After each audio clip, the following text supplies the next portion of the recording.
kahit sisihin mo pa ako at i-accuse mo ako, hindi mo na mababalik ang buhay ni Gani.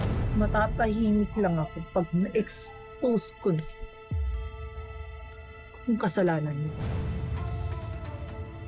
Titigil lang ako pag nakuha ko na yung hustisya na para sa tatay ko.